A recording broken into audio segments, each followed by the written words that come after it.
In this short video, I will show you how to use the Traceability Browser built into Retina to get an overview of the entire lifecycle, displaying the dependencies across your work items, and how to perform an impact and gap analysis to find the inconsistencies and to find the missing links. In this project, we are maintaining different levels of requirements.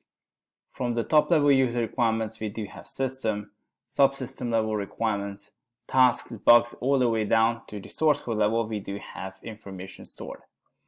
To visualize the dependencies, I need to go and use the Traceability Browser view that can be accessed either by clicking on this drop-down menu and click onto this Traceability Browser, or by using this tools drop-down and then get to the Traceability Browser like that. Now, when I navigate over there, let's start by putting it together manually. First, visualizing the user requirements at the top level, and then add the system level. And by adding these two levels manually, you get to see that in the first column I see the user requirements specs, and on the right I see the system requirement specifications. Also, what I get to see here, it's not just the dependencies between my requirements, but also the inconsistencies. So whenever you see this retrospective flag, that means ever since you created and derived the system requirements, the original user requirement specification has changed, and these are inconsistencies that needs to be solved.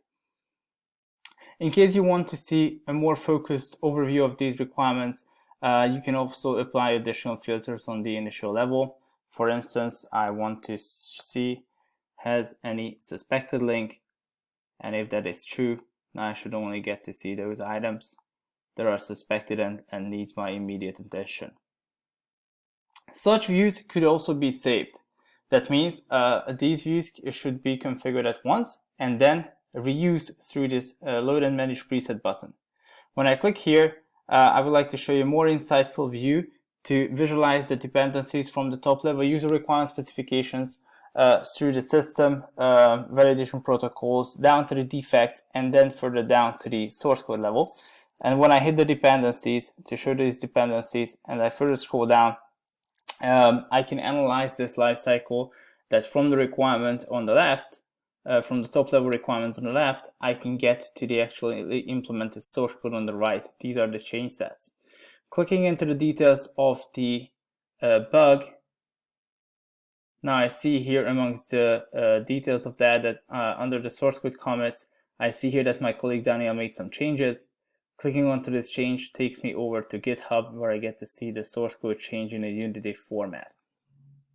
This traceability view is not just one directional, that means following the top-down approach. This is totally bidirectional, so I do have here another preset stored that shows the lifecycle as using a bottom-up approach. So from the bugs through the test cases, I can visualize then the dependencies. So on the left-hand side, I'm looking at my bugs. This is the test case, and during the execution of this test, we reported this bug. That's where you see the impacted system requirement and the indirectly impacted user requirement specifications. Such views after this analysis could then be exported to an Office document and stored for your historical evidence, and this is something that you can also show to any auditor and inspector.